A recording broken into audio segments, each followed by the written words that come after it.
I never thought I'd be the guy sitting here, writing this out to strangers, but here we are. My name's Mike, and I was married to Amy for about 3 years before everything fell apart. We met when I was in college, and she was the girl everyone wanted, pretty, sharp-tongued, and always a step ahead of everyone else. When we first started dating, everything was great. We were young, in love, and I honestly thought we had a future. I was the guy who'd do anything for her, and she was the type who'd say anything to keep the upper hand. The first signs of trouble started a few months ago. Little things, missed calls, late nights at work, her phone constantly vibrating. I'd ask about her day and she'd brush me off, saying she was just busy or tired. Nothing serious, at least that's what she told me. But I couldn't shake the feeling that something was off. Amy is a bit of a bitch sometimes. She's quick to lie, quick to dismiss your concerns, and she's never the type to apologize first. That attitude pushed me to pay a little closer attention, but I didn't want to read into every little thing. Still, I kept watch just in case. The real breaking point came during our wedding reception. Our wedding, by the way, which I thought was one of the happiest days of my life. I remember the night vividly. Everyone was drinking, dancing, celebrating, and Amy was the center of attention. She looked stunning, of course. But then I noticed her slipping away from the crowd more than once, sneaking behind the building, making secret calls. I caught her once, just as she was finishing a call and quickly hiding her phone. She had that guilty look in her eyes, but she smiled and told me she was talking to her mom. I didn't think much of it at the time. People do that, right? They step away for a moment. Then came the strange part. Over the next few weeks, I started noticing odd things. Her phone being more secretive, her disappearing at strange hours, and her phone bill showing calls to a number I didn't recognize. I asked her about it and she rolled her eyes, calling me paranoid. She told me I was imagining things, that I was insecure. That was when I started feeling like I was losing my mind. Still, I wasn't about to jump to conclusions. But then I found something I really couldn't ignore. One night I was cleaning up around the house after she went to bed and I noticed her phone was left on the dining table. Curious, I picked it up to put it on charge. That's when I saw it, the texts. They weren't just innocent messages. They were flirty, suggestive, downright inappropriate. Can't wait to see you again. One read. Tonight was just a teaser, another said. My stomach sank. I felt my hands tighten into fists as I read it. The words weren't just casual, they were downright dirty. My mind was racing. How could she do this? How could she lie to my face about everything? I kept thinking about the wedding day, about her sneaking off, about those secret calls. The biggest shock was realizing that the calls and the missing money I thought was going toward our honeymoon, were probably just her covering her tracks. All those little secret calls, the late nights at work, the disappearing cash, she was probably hiding her affair the entire time. I was blindsided and honestly, I felt sick. Betrayal like this. It's a punch to the gut that I wasn't prepared for. After I found those texts, I couldn't just brush it off. I stayed up that night, staring at the phone, trying to process what I'd just read. My mind kept circling back to Amy's attitude lately, her bitchiness, the way she'd lie effortlessly, how she'd accuse me of being paranoid whenever I tried to bring up my concerns. All those times she told me I was overthinking, that I was insecure, that I was imagining things. Turns out I wasn't imagining anything. The next morning I decided I had to confront her. I couldn't keep pretending everything was fine. So I waited until she got home from work and I let her have it. I showed her the texts, the evidence I'd uncovered, and asked her flat out what the hell was going on. Her reaction was exactly what I expected. She scoffed, rolled her eyes, and then proceeded to lie through her teeth. She said I was crazy, that I was overreacting, that I must have misunderstood the messages. It's just work stuff, she snapped. You're being paranoid and insecure. I don't have time for your bullshit. I was angry but mostly hurt. I told her I wasn't stupid, that I knew she was cheating. At that point her mask of arrogance started to crack. She got defensive, started calling me jealous and possessive, like I was the problem. She tried to turn it around, saying I was controlling and that I didn't trust her. Honestly, her lies only made it worse. I could see right through her, and I knew she was lying. I'd caught her in a lie and I wasn't going to back down. What hurt the most was how she dismissed everything I said, how she shrugged off the fact that I'd found proof. She acted like I was the one losing my mind, that I was overreacting. I kept thinking about how she was so quick to deny everything, even as I laid out the evidence. That's when I realized that this wasn't just a fling, she was deep in it. The woman I married, the woman I loved, was screwing my best friend Friday night at our wedding reception. That was the moment everything changed for me. I felt this cold, sinking feeling in my chest, like I'd been hit by a truck. How could she do this? How could she betray us, betray me right there in front of everyone? I wanted to scream, to tear her apart, but I held myself together. I told her I needed some time to think, and I left the house. I didn't want to break down in front of her, not yet. I just drove around, trying to make sense of everything. My mind kept flashing back to that day, to her perfect smile, to the way she'd lied so effortlessly. I felt like I'd been played, like I'd been a fool for trusting her. How long had this been going on? Was it just the night of the wedding? Or was it happening before that? Every question led to more questions, and I was spiraling into a whirlwind of confusion, anger, and heartbreak. That night, I sat alone in my apartment, thinking about how everything had changed in a matter of hours. I felt numb, yet somehow furious. I kept going over the evidence, trying to find some way to justify her lies, but there was nothing. Just the cold truth that the woman I loved had been cheating on me with my best friend, and she'd lied to my face about it for weeks. I felt so betrayed, so stupid for not seeing it sooner. I questioned whether I ever really knew her at all. Was she always like this? Was I just blind? I had no idea what the next move was, but I knew I couldn't keep living like this, looking at her with the same trust I once had. The days following that confrontation were the worst of my life. I couldn't sleep, couldn't eat, and I kept replaying everything in my head. Her sneaky calls, the secret nights, the way she lied with such ease. I started noticing other things too. Her phone was always within reach, even when she was just sitting next to me. She'd get defensive if I touched it, and her behavior became more erratic. The thing is, she's a bitch when she's caught, and Amy was no different. Instead of coming clean, she doubled down on her lies, throwing in insults, calling me insecure, accusing me of trying to control her. Honestly, I felt like I was losing my mind. I couldn't believe I'd been blind to it all. How long she'd been sneaking around, how she'd managed to hide it so well. I started digging deeper, going through her stuff while she was at work, trying to find anything that could prove what I already suspected. That's when I found her hidden stash, an envelope tucked away in her dresser drawer. Inside was a stack of cash, way more than she should have had on hand. It was a lot, and I knew that money wasn't from her paycheck. It was from her secret meetings, her secret lover, or maybe both. My stomach clenched just thinking about what that money represented. What really set me off was the phone logs. I downloaded her call history and saw the pattern: calls during late hours, usually in the middle of the night. The number was the same one I'd seen in her texts. She was hiding everything. That's when I knew I had to do something drastic. I couldn't just confront her again and expect the truth. I needed proof, solid proof, and I needed to plan my next move carefully. So over the next few days, I kept my cool, slow playing it. I started recording her calls, saving the texts, and gathering every shred of evidence I could. I wanted to catch her in the act, or at least have enough to end this mess once and for all. It was dangerous territory, I knew that. But I was past caring. It felt like my entire world was crumbling, and all I wanted was to get some clarity, some closure. Meanwhile, Amy was still acting like she had the upper hand.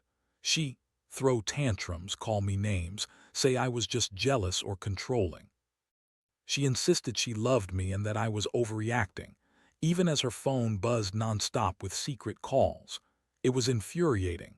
I'd ask her questions and she'd deflect, call me crazy, or worse, try to turn the situation around on me. She's good at lying, that one. I could see the bitchy little smirk she'd wear when she thought I wasn't paying attention. It was all a game to her, and I realized I was just a pawn in her little scheme. One night I decided to do something I knew I'd regret but felt I had no choice about. I followed her. I waited until she left for her work meeting, and then I parked a few blocks away from her usual spot. What I saw confirmed everything. She met up with him Friday night at a cheap motel just outside town. I watched as they kissed, touched, and went inside. My stomach turned. I felt like I'd been punched again. Here she was, lying to my face, sneaking around behind my back, and now I'd seen it with my own eyes. That moment was the beginning of the end, at least I thought it was then. The worst part, she looked so happy with him. All the anger, the betrayal, it hit me hard.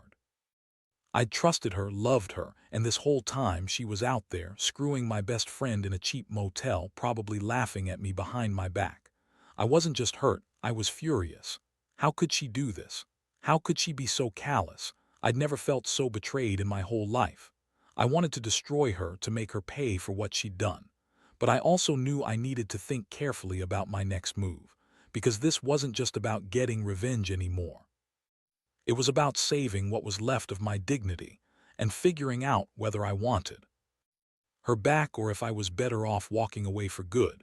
That night, after watching her go into that motel with him, I sat in my car for what felt like hours.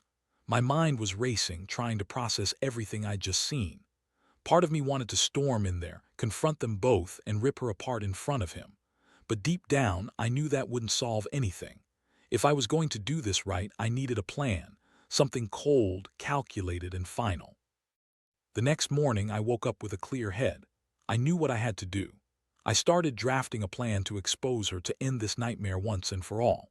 I had enough evidence now: her secret calls, her texts, the money, and that night's surveillance. My goal was to catch her red-handed and make her own lies blow up in her face. I decided I'd confront her again, but this time I'd have witnesses: my best friend Jake, who was in on it, and some proof that would make her speechless. I waited until she came home that evening, acting as if everything was normal. She strutted in, all bitchy attitude, trying to act like she was the victim. I kept my cool. I told her I needed to talk serious. I laid out all the evidence I'd gathered, from her secret calls to her money stash. Her face twisted, and for a moment she looked trapped, like she knew she couldn't deny it anymore. She tried her usual tricks, saying I was crazy, accusing me of obsessing, and even flipping the blame onto me. She claimed I was just jealous because she was better than me, that I was insecure and controlling. I didn't buy it. I told her I'd been patient, that I'd give her one chance to come clean, but I already knew the truth. Then I pulled out my phone and played the recorded calls, showing her the proof. Her face went pale. That's when she started to panic and yell, trying to deny everything, but her words were hollow. At that moment, I texted Jake, asking him to come over, just to witness what was happening. Within minutes, he arrived. I wanted someone else there, someone I could trust, someone who knew what she was capable of. When Jake showed up, I told Amy to sit down and listen. I played her own voice on the recording, heard her confessing to the affair, and saw her struggle to come up with an excuse. She started crying, throwing tantrums, saying I was ruining her life, that I'd never understand her, blah blah blah. That's when I finally decided enough was enough. I told her she was done, that I was filing for divorce, and I was taking back my life. I looked her dead in the eyes and told her she'd lost everything: my trust, our marriage, any respect I ever had for her. I was done being manipulated, lied to, and betrayed. Jake left, and I sat there staring at her, feeling a mixture of relief and devastation. I'd finally caught her in her own lies, and it felt like some huge weight had been lifted. But inside, I was broken. The aftermath hit me hard. I felt empty, numb even. I started packing my things, preparing to move out. I couldn't stay in that house with her anymore. She kept pleading, crying, begging me to stay, but I knew better. I told her she could have her secret calls and missing money, whatever else she was hiding, because I was done. I didn't want that toxic energy around me anymore. I realized that this whole time I'd been blind. I'd given her everything: my love, my trust, and she threw it all away for some cheap thrill with my best friend. I hated her for it, hated myself for not seeing it sooner, but I knew I had to walk away. It's honestly the hardest thing I've ever done, but I learned something from it. Never ignore the signs, those little things people brush off or dismiss as paranoia. Because sometimes the truth is hiding just behind those secret calls and missing money. And when you finally see it, it's like waking up from a nightmare. You can't go back. You just have to pick up the pieces and move on, even if it hurts like hell. I don't know what the future holds, but I know one thing. I'm done being fooled by a bitch who thought she could get away with it. The days after I moved out were a blur of emotions. I felt relief, sadness, anger, and a strange sense of liberation all at once. Honestly, I spent a lot of time asking myself how I missed all the signs for so long. How did I not see that Amy was this manipulative, this selfish? I kept going over the details, replaying every conversation, every missed opportunity to confront her earlier. But at the same time, I knew I couldn't let myself drown in guilt or regret. I had caught her, exposed her, and finally I was free. What struck me the most was how Amy reacted to the divorce. She threw everything she had at me. She tried to guilt-trip me, call me insecure, accuse me of being the crazy one. She even tried to blame the whole thing on me, saying I pushed her into cheating, that I was controlling, jealous, and just couldn't handle her independence. That bitch was relentless. I saw through all her lies, though. I knew she was just trying to save her own ass, deny her guilt, and keep her reputation intact. But I didn't care anymore. She'd already lost me, and honestly, I felt a strange sense of peace knowing I wouldn't be under her manipulation anymore. The truth is, I started rebuilding my life. I got a new apartment, started hanging out with friends again, and took up some new hobbies to distract myself from the pain. But even through all that, I couldn't shake the feeling of betrayal. I'd loved her for so long, trusted her with everything, and she just threw it all away with some cheap affair. It made me question everything. I wondered if I'd ever really knew her or if I'd been blind the entire time. The worst part, I kept thinking about how I'd be lying if I said I didn't miss the good moments we had. But I also knew those moments were tainted now, forever stained by her lies. One thing I realized is that I'd been a fool for thinking I could fix her or that she'd change. Some people are just too selfish, too caught up in their own bullshit to see what they're destroying. I saw her for what she really was, a manipulative, lying, selfish bitch. And I learned the hard way that if someone shows you who they are, you'd bet or believe them. I thought I was protecting my marriage, but she was just protecting her secret life. Now I have to learn how to trust myself again and rebuild what's left of my dignity.